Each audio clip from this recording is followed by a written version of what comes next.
You are listening to the To Stay, To Leave, To Know podcast, where I cover the most common questions running through your mind as you're considering whether to stay married and try again or part ways. I'm your host, Anna, an empowerment and mindset coach for ambitious women like you who are in a dilemma and considering divorce or separation from your long term partner. I'm here to help you filter through all of the thoughts you're having, whether and how you can save your marriage. This podcast is here to provide commentary and nuance on the most common experiences that are making you consider divorce as an option, to help you discern from the online noise and advice and bring depth to the conversations. Because when I was in that same confusing and dark space, I felt very isolated and alone. For nearly 4 years, I was stuck in a space of indecision, confused by everyone else's differing opinions, with no one to turn to guide me through it. Feeling the weight and the gravity of such decision on my own future, the future of my son, and everyone else around us. Once I started talking, I realized I was not alone. So many other women were going through very similar challenges, in silence, isolated, often out of shame or lack of trust in others. I'm here to put a stop to it and finally provide the guidance for this period I call the void.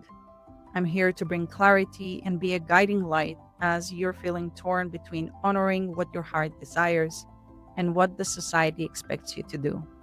So let's get going. Under which circumstances this is possible? It was one of the questions that I asked myself, not once, not twice, but multiple times. Every single time that we had a disagreement, and every single time that I considered leaving and was wondering whether it's time to divorce, and then did all of my pros and cons and everything. I kept asking myself whether can we fix it? What needs to happen in order for us to fix this marriage, and how can we move forward? I have considered couples therapy. I have considered so many options, and from my observation, from my own years of going back and forth between trying to fix it and considering like the divorce and being in that space of going between one to other decision and really not being able to make up my mind. My observations from working with other women who were in similar situations, things can be fixed under certain conditions.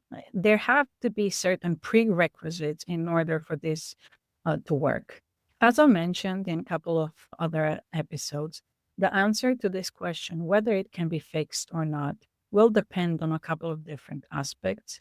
And there are certain situations in which things in the marriage, in the relationship, can be fixed and you can reconnect and re energize your relationship.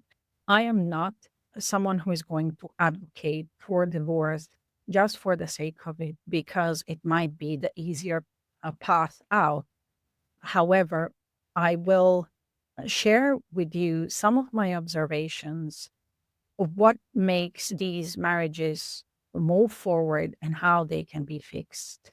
And it can be when these things apply. So it can be fixed when both of you are interested and committed to address and fix what needs to be attended to. So whether either of you need coaching, whether either of you need therapy, whether any of the patterns, attachment styles need addressing, when you are both committed and interested in working on that and fixing what needs to be fixed, and when you're both recognizing that there are certain elements and certain dynamics in the relationships that are no longer working, when you're both committed to finding solution to that, that's when it can be fixed. When you are both willing to put intentional effort into maintaining the relationship, nurturing the relationship, and putting the intentional effort into connecting and with each other and addressing your shadow parts. And I think this is where most married couples with kids fall into this trap. We, kind of, you get busy with the parental responsibilities And these moments when you're supposed to reconnect as a couple are usually left to chance. The kids come and you get busy with work and responsibilities and this, all of that. And then these moments when you are just there as you and your partner, as a husband and a wife, become a rarer and rarer. And if they are left to chance, that is usually a recipe for disaster.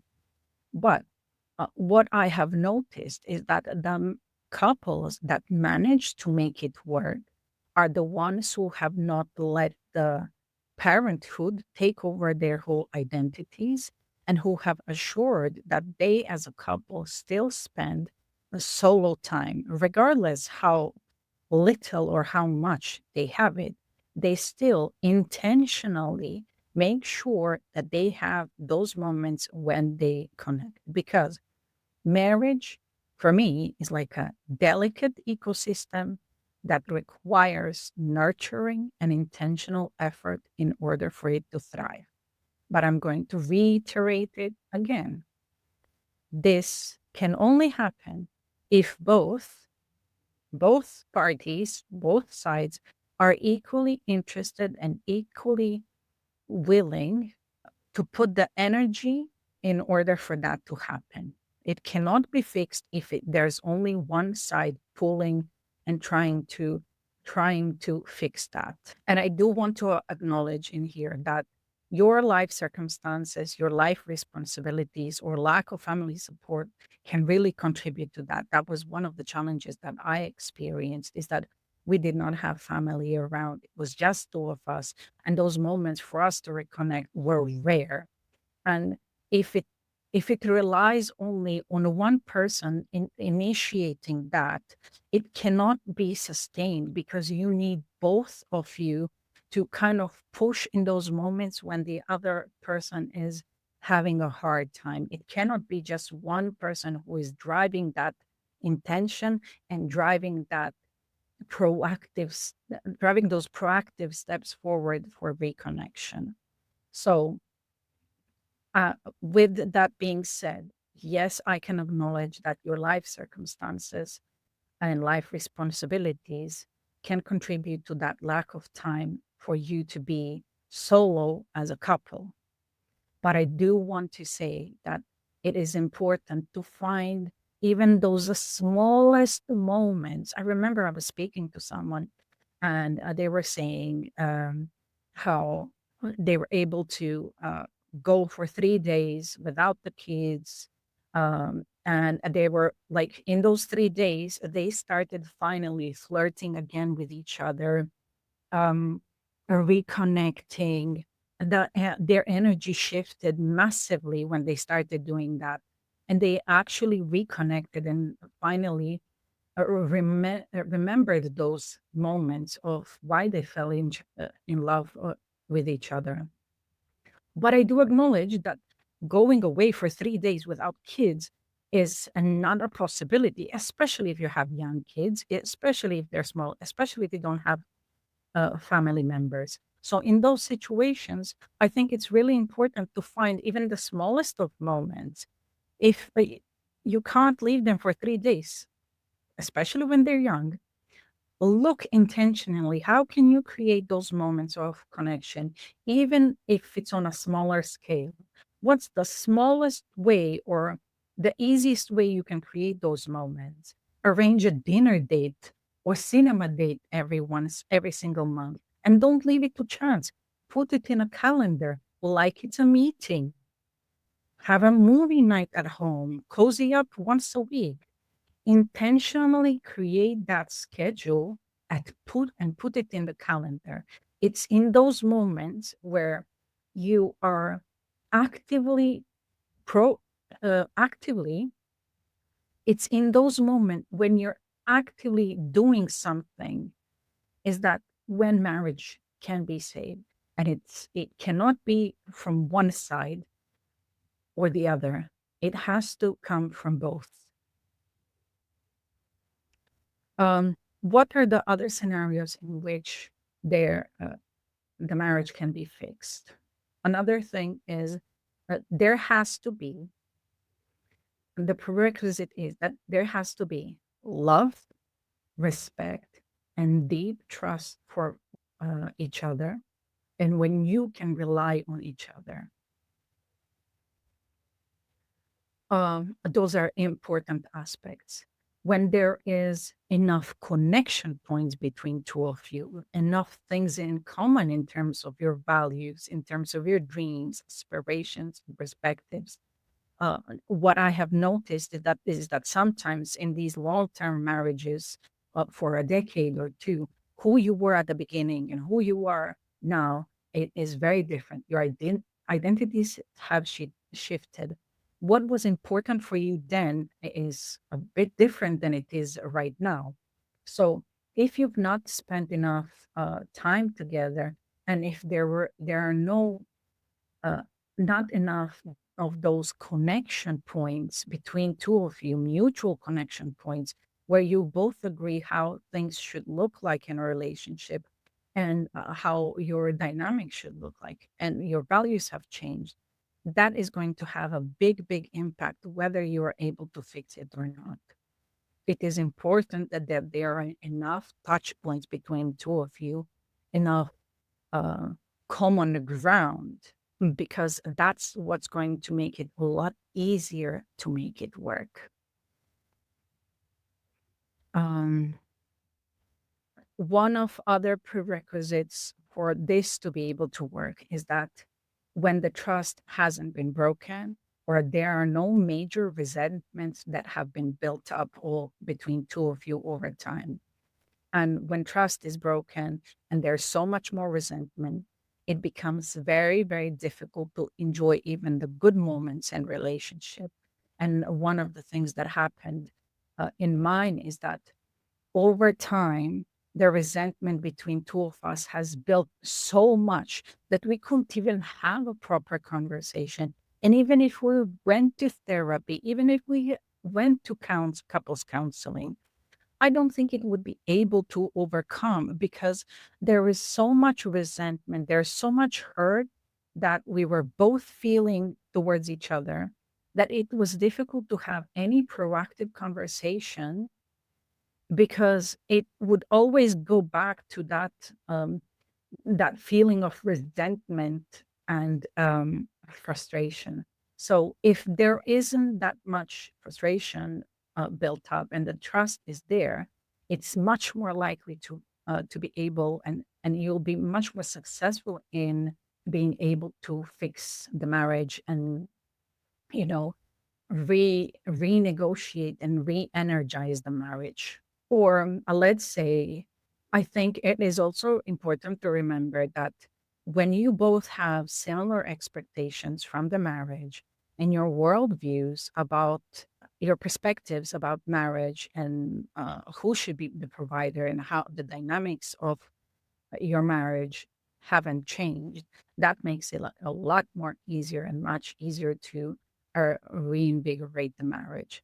But if your idea or of what your husband should provide and what his role in the marriage should be, or how the marriage should work, has changed, and they have changed, it can work if you two can come to an agreement that this new dynamic is what you want to have and how you want to move forward. If those things have changed and you can't find a common ground, it's going to be very difficult to reinvigorate, because until you resolve, or until you're on the same wavelength about that one, no matter other things that you do, it's not going to be able to revive the marriage and move forward. I think you also need to remember that this new stage and new era of your relationship will have a completely different energy. And I would not recommend that you try to go back to the old vibration, old vibes, because uh, in most situations, when these things happen, when there are like you've been together for such a long time, and it's been a bit rocky and all of that. Uh, neither of you are the same people you used to be. Neither of you are the same people that entered the marriage. You are operating from a completely different energy than before. You both have grown and matured, and your energetic blueprint is completely different at this point than it was 10 or 20 or 15 years ago. If you want to make it work, if you have made the decision that you want to try and you want to make it, uh, you want to give it another chance, and you're both in agreement that you are both going to put in the effort, here are some pointers and some suggestions to try. Um, you both will have to relearn and get to know each other as the versions that you are now and fall in love with each other as you are right now. And that can be an opportunity for you to um, kind of just take time and start dating as if you were starting from the beginning, as if you were meeting this new person. It can bring a level of excitement to the relationship. Start dating and start getting to know each other. Pretend as if you are these two new people. Um, and take time to talk and with an open heart, and also try to try to take time to remember the good things and the positive qualities that got you together and what made you fall in love with each other, and build up with these new identities, build up new things, build up that new connections. Discuss your values, your future visions, goals, and dreams you have for your life and your marriage. How do you see your relationship moving forward? What what kind of aspects of the relationship are now more important to you than they were before? Find common grounds. Find the ways that, like, there will have to be a lot of uncomfortable conversations, but repairing the marriage and re-energizing the marriage, and, and that commitment to move forward will be uncomfortable. Absolutely. Absolutely. But if this is your decision, then I encourage you to give it your all. Take time to find the common ground between two of you now and the things that bond you. Recognize that some parts of your identity have shifted for either or both of you, and take time to express those important identity shifts for each other.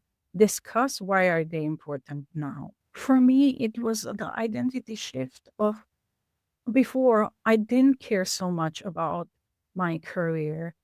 My career did not have that much relevance. I did not have that many goals. I did not have that many aspirations. And I wanted to express that this has shifted now, that it's not only that I want to be a mom, I want to use the opportunity at this stage of life to also study, to do things that I did not get the chance to do before. My ambitions have changed. Communicate those. So I did have to communicate that my ambition for myself, my desires for myself, my standards for myself have changed.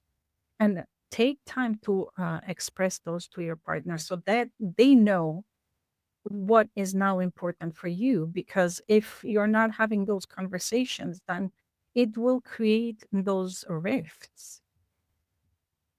Take time to make a clear plan on how you're going to address any shadow parts and who needs to work on which part of their shadow. Discuss, like, who need, like, what kind of individual or couples therapy needs to be done, who needs to work on which parts of themselves, the attachment issues, the unhelpful habits, where there has to be a bit more emotional maturity and growth in that, and discuss how these therapies and how will that play a role in moving forward and rebuilding things.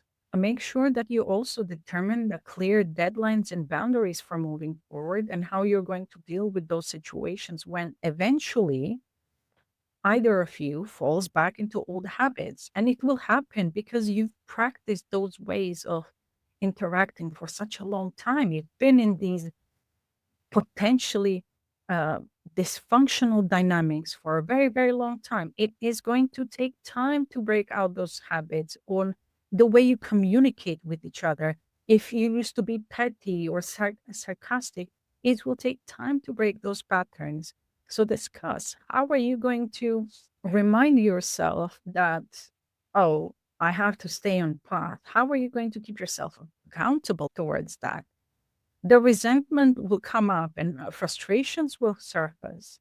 How are you going to remind yourself of these new goals and then do this new vision for your marriage when these things happen? And how are you going to handle those situations when one of you falls back into an old habit, an old way of dealing with things, so you don't end up dealing with it in a dysfunctional way that you are not triggering each other? Are you going to create a phrase where you both remind each other, oh, this is a phrase, well, remember, this is the dysfunction, we need to break this pattern? How are you going to communicate that to each other when it happens in the moment, and so that you do not go back to the old ways how you were dealing with dysfunction? Yes, there is a way forward that will make the marriage work.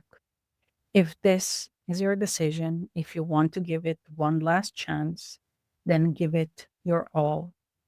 And when you consider all of this, when you take everything into consideration, determine the time that you will surrender to this process and give it your all, to see whether you can make it work, and just trust. Maintaining and nurturing a marriage requires a level of presence and mindfulness that many are not aware of, many have forgotten. Take the time and apply the concept of mindfulness to your marriage. Disconnect from everything, disconnect from the noise, disconnect from everything else, and observe the small things in your relationship. Even the small things, the way engage all of your senses, the way your partner smells, the way they walk, the way they sound, the way their voice sounds like, the way their touch feels like, and surrender to this process and allow yourself to enjoy it. And if you're not sure, if you're still in a dilemma, if there's a part of you that still wants to try again, but the other part of you that's still so effing fed up and you just want it to end, but you're also worried about the consequences and the aftermath of such a decision, then I invite you to work with me.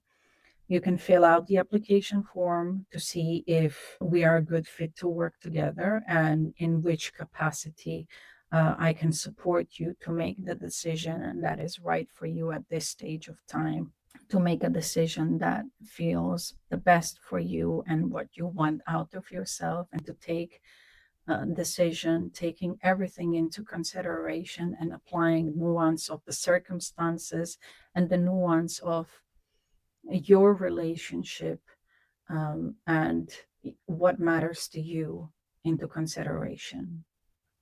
With all my love, Anna.